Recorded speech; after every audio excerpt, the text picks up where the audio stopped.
تفسیر القرآن آج کا سبق سورۃ النور آیت نمبر 61۔ اعوذ باللہ من الشیطان الرجیم، بسم اللہ الرحمن الرحیم۔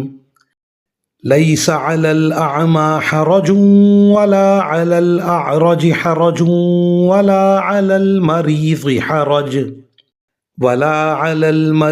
حرج ولا على أنفسكم أن تأكلوا من بيوتكم أو بيوت آبائكم أو بيوت أمهاتكم أو بيوت إخوانكم أو بيوت أخواتكم أو بيوت أعمامكم أو بيوت عماتكم أو بيوت أخوالكم أو بيوت خالاتكم أو ما ملكتم مفاتحه أو صديقكم،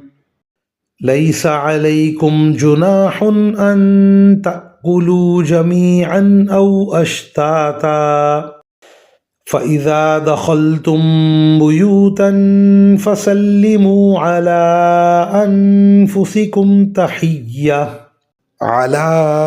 أنفسكم تحية من عند الله مباركة طيبة، كذلك يبين الله لكم الآيات لعلكم تعقلون۔ ترجمہ: نہ کسی نابینا کے لیے اس میں کوئی گناہ ہے، نہ کسی پاؤں سے معذور شخص کے لیے کوئی گناہ ہے، نہ کسی بیمار شخص کے لیے کوئی گناہ ہے، اور نہ خود تمہارے لیے کہ تم اپنے گھروں سے کچھ کھا لو، یا اپنے باپ دادا کے گھروں سے، یا اپنی ماؤں کے گھروں سے، یا اپنے بھائیوں کے گھروں سے، یا اپنی بہنوں کے گھروں سے، یا اپنے چچاؤں کے گھروں سے، یا اپنی پھپھیوں کے گھروں سے، یا اپنے ماموؤں کے گھروں سے، یا اپنی خالاؤں کے گھروں سے، یا ان گھروں سے جن کی چابیاں تمہارے اختیار میں ہوں، یا اپنے دوستوں کے گھروں سے۔ اس میں بھی تمہارے لیے کوئی گناہ نہیں ہے کہ سب مل کر کھاؤ یا الگ الگ۔ چنانچہ جب تم گھروں میں داخل ہو تو اپنے لوگوں کو سلام کیا کرو کہ یہ ملاقات کی وہ بابرکت پاکیزہ دعا ہے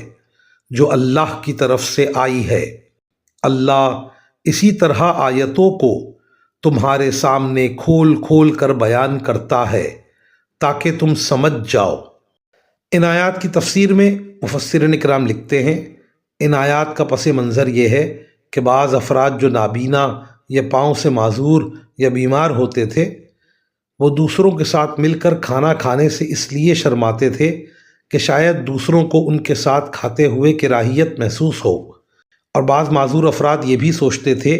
کہ کہیں ایسا نہ ہو کہ وہ اپنی معذوری کی وجہ سے دوسروں سے زیادہ جگہ گھیر لیں، یا نابینا ہونے کی بنا پر دوسروں سے زیادہ کھا لیں۔ دوسری طرف صحت مند لوگ بھی بعض اوقات یہ خیال کرتے تھے کہ کہیں یہ اپنی معذوری کی وجہ سے دوسروں کا ساتھ نہ دے سکیں، کم کھائیں اور مشترک کھانے میں سے اپنا مناسب حصہ نہ لے سکیں۔ یہ احساس ان حضرات کے دل میں اسلام کے ان احکام نے پیدا کیا تھا جن کی روح سے کسی دوسرے کو اپنی طرف سے ادنا سی تکلیف پہنچانا گناہ قرار دیا گیا ہے۔ نیز مشترکہ چیزوں کے استعمال میں احتیاط کی تاکید کی گئی ہے۔ ان آیات نے یہ واضح فرمایا کہ بے تکلف مقامات پر اتنی باریک بینی کی ضرورت نہیں ہے۔ عرب کے لوگوں میں یہ عام رواج تھا کہ ان کے گھروں میں آنے والے یہ رشتہ دار جن کا اس آیت میں ذکر ہے، اگر ان کی اجازت کے بغیر بھی ان کے گھر سے کچھ کھا لیتے تھے تو وہ نہ صرف یہ کہ برا نہیں مناتے تھے بلکہ خوش ہوتے تھے۔ جب یہ احکام آئے کہ کسی کی چیز اس کی خوش دلی کے بغیر استعمال کرنا جائز نہیں، تو بعض صحابہ یہاں تک پرہیز کرنے لگے کہ اگر کسی شخص کی غیر موجودگی میں اس کے گھر جاتے اور اس کے بیوی بچے ان کی کچھ خاطر تواضع کرتے تو ان کو کھانے میں تردد ہوتا تھا کہ گھر کا اصل مالک تو موجود نہیں ہے، اس لیے ہمیں اس کی اجازت کے بغیر کھانا نہیں چاہیے۔ اس آیت نے واضح فرما دیا جہاں یہ بات یقینی ہو کہ اصل مالک ہمارے کھانے سے خوش ہوگا وہاں کھانے میں کچھ حرج نہیں، البتہ جہاں یہ بات مشکوک ہو وہاں یہ حکم نہیں ہے، چاہے وہ کتنے قریبی رشتہ دار کا گھر ہو۔ بعض حضرات جب جہاد کے لیے جاتے تو اپنے گھر کی چابیاں ایسے معذور افراد کے حوالے کر جاتے جو جہاد میں جانے کے لائق نہیں تھے، اور ان کو یہ بھی کہہ جاتے کہ ہمارے گھر کی کوئی چیز اگر آپ کھانا چاہیں تو کھا لیا کریں۔ اس کے باوجود یہ معذور حضرات احتیاط کی وجہ سے کھانے سے پرہیز کرتے تھے۔ اس آیت نے ان کو بھی یہ ہدایت فرما دی کہ اتنی احتیاط کی ضرورت نہیں ہے،